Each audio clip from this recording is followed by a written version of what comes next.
Muito boa noite. Quero pedir desculpa aqui pelo atraso. A gente está começando aqui essa live do Fala Comigo Doutor, um canal que a gente está fazendo para a Secretaria Estadual de Saúde, com as principais personalidades, os principais médicos do estado do Rio de Janeiro, para falar sobre problemas de saúde, para falar sobre o sistema de saúde como um todo e tirar dúvidas. Você que tiver uma dúvida, pode mandar uma pergunta para a gente aqui, pelas nossas redes sociais aqui, tanto no Instagram quanto no Facebook, para a gente tirar dúvida. Hoje eu estou tendo a honra de receber aqui meu colega, Dr. João Matheus Guimarães, presidente da Sociedade Brasileira de Ortopedia e Traumatologia, a SBOT. É um prazer, João, te receber aqui e ter você como um colega do Rio de Janeiro presidindo uma das mais importantes sociedades médicas do Brasil. Boa noite a todos. Primeiramente, queria agradecer, secretário, por você abrir esse espaço para falar um pouquinho de um tema tão legal que é a ortopedia, que influi todas as pessoas no dia a dia, né? Então, todo mundo tem uma dorzinha aqui, uma dorzinha ali. Então, acho Como tem gente com dor, né, João? Não tenha dúvida, né? Quem é que não acorda de manhã com uma dor nas costas? É isso. Trazer aqui o presidente da SBOT, o Dr. João Matheus, que foi diretor-geral do INTO, tem uma preocupação maior de utilizar as redes sociais da Secretaria de Estado de Saúde, utilizar as nossas redes sociais para gerar informação de conteúdo. Então, João, além de estar fazendo isso na live, depois todo esse bate-papo nosso aqui do Fala Comigo, Doutor, vai ficar salvo no YouTube para as pessoas que têm algum problema. Às vezes a pessoa tem uma artrose do joelho, do quadril, não sabe como proceder, não sabe a quem procurar, poder entrar aqui e tirar um conjunto de dúvidas. E aí um conjunto de pessoas mandaram aqui algumas perguntas, eu vou aproveitar a oportunidade de fazer, te pedindo para ser o mais prático possível nas respostas. Direto. Né? Direto, porque como ortopedista. Muito pouca gente aqui são profissionais médicos que estão nos acompanhando, mas para a gente tirar dúvidas da população. Vou começar aqui por um tema que eu acho que permeia todo mundo, né?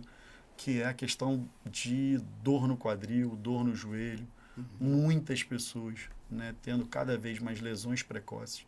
Né? A gente vê já o atleta jovem com uma lesão muito grave no joelho. E estão vendo pessoas mais velhas com muito quadro de artrose. Então, para os jovens, por que você acha que está tendo muita lesão, principalmente em joelho no jovem? Exato. Você bem sabe, né, que as articulações que suportam carga são quadril e joelho. E elas, no dia a dia, elas estão sobrecarregadas pelo próprio peso corporal. Quando a gente caminha, tem uma hora que tem um pé que está no chão e o outro está no alto, né? E esse membro, ele está suportando todo o peso corporal. Então, são articulações que já estão mais sujeitas a esse desgaste natural, que a cartilagem, né, que recobre as articulações, sofre. E o jovem, hoje, há uma tendência a ter mais atividade física, né? E isso coloca mais em risco as articulações. Atividade física também de alto impacto, né, João? De alto impacto, perfeito, porque a atividade física ela é super benéfica, né? Como a gente sempre fala, né? Atividade física e alimentação são fundamentais. A gente vê a cada dia mais jovens com lesão de ligamento, né, com lesões complexas no joelho.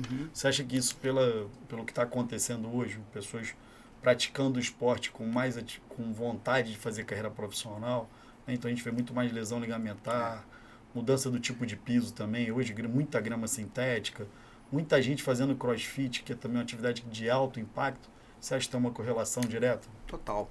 E isso a gente vê que já existem alguns dados desses atletas, que são atletas que vão buscar a carreira profissional, quando eles iniciam mais cedo o treinamento, ele consegue minimizar os riscos de lesões futuras. A gente vê isso muito no futebol, quer dizer, aquele atleta que entra mais tarde no sistema, ele acaba se lesionando mais do que aquele garoto que começou lá nos 12 anos, já treinando e fazendo reforço muscular, que é fundamental. A musculatura junto. Exatamente, né? Então você já está mais preparado, o teu sistema músculo-esquelético fica mais preparado para as sobrecargas que vão vir. Então, uma dica aí para quem quer fazer esporte profissional, começar mais cedo, né? Exatamente. A pessoa vê que o filho tem um talento natural, tentar fazer um treinamento mais que aí com você mais prepara alguns responsabilidade. grupos musculares que a gente sabe que vão proteger as articulações. Eu acho que o grande segredo é esse, né? Então, você trabalhar fortalecimento, alongamento, né? Eu acho que é fundamental, uma dica legal. Tá. A gente falando aqui no outro ponto, tem até uma pergunta aqui da Rosa Basso, mandou aqui pra gente. Por que tem tanta gente hoje com problema de artrose no joelho e no quadril? Você já explicou, né, da sobrecarga toda vez que a gente anda. Mas a gente vê também que muitas profissões e muitas pessoas acabam ganhando muito peso, que traz sobrecarga nas articulações. A gente vê algumas condições de trabalho, também algumas doenças que afetam muito o quadril e o joelho. O que você acha que é muito importante para falar? O que acontece é que essas articulações, como a gente já falou, elas estão mais sujeitas a esse tipo de desgaste, mas é aquela coisa, existem alguns fatores que levam a isso, né? Desde fatores de peso, de atividades e principalmente, às vezes, o componente também genético. Tem pessoas que teriam uma predisposição, né? Que a gente vê que tem pessoas que não desenvolvem artrose, né? Então, a artrose, que basicamente, né, hoje em dia é chamada de osteoartrite, ela é o desgaste de um tecido nobre da articulação, que é a cartilagem.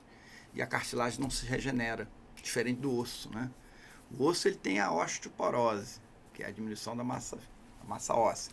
A cartilagem não. É o desgaste levando à artrose e normalmente os procedimentos são cirúrgicos.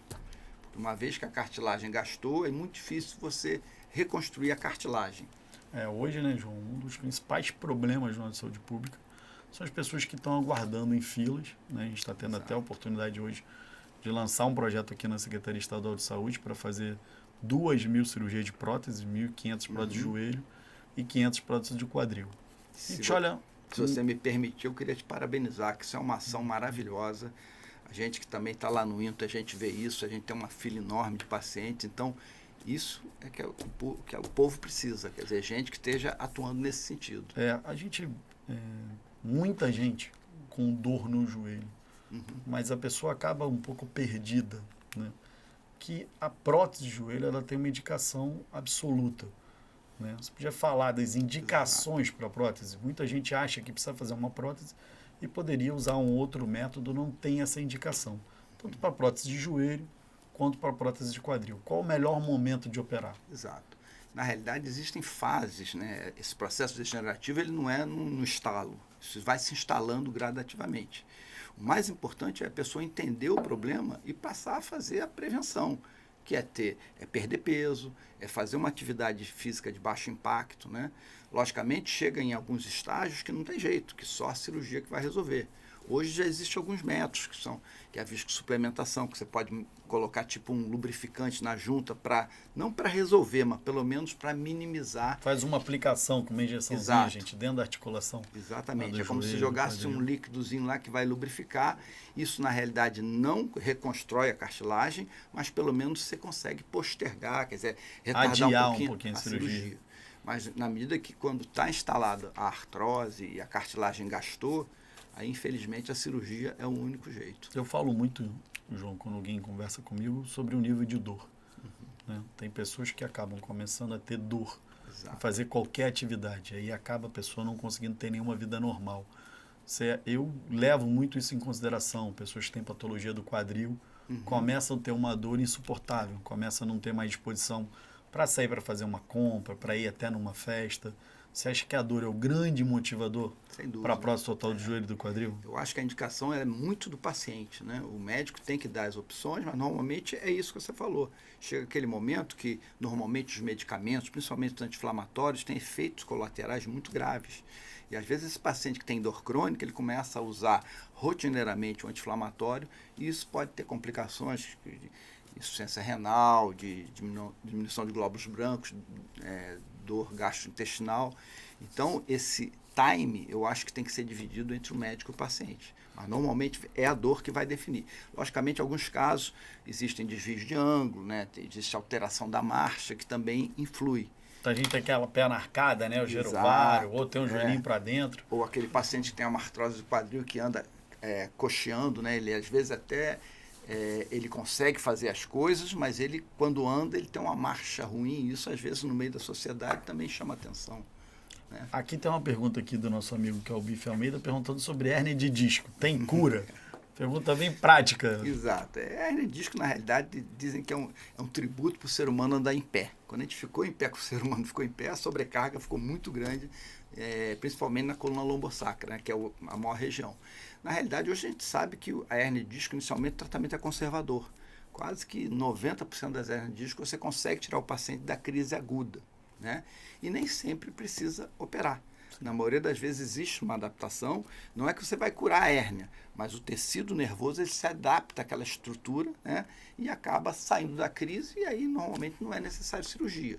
Mas é necessário o paciente entender que ele tem que perder peso, ele tem que fortalecer abdominal, alongar a musculatura paravertebral, quer dizer, existe um tratamento conservador que muitas das vezes dá certo com hérnia de disco. Então, acho que o mais importante é falar, a hernia de disco tem tratamento. Exatamente. Que a pessoa pode conviver ou viver bem com ela, né? E não precisa obrigatoriamente operar todos os casos. Tem uma pergunta aqui da Dai Karine respondendo sobre a questão, perguntando sobre a questão de apoio a cirurgias ortopédicas, hoje que a gente já respondeu. Exato. Né? Esse chamamento público que nós estamos fazendo, tendo a oportunidade, as pessoas vão poder se inscrever através do Sistema Estadual de Regulação.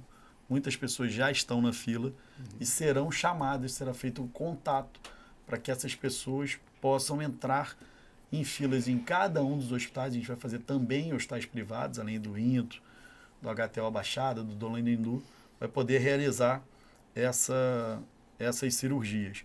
João, uma última pergunta aqui, que eu considero super importante, foi o nosso Zé Paulo Gabi que mandou, da importância de procurar ortopedistas que sejam membros da SBOT, né, da importância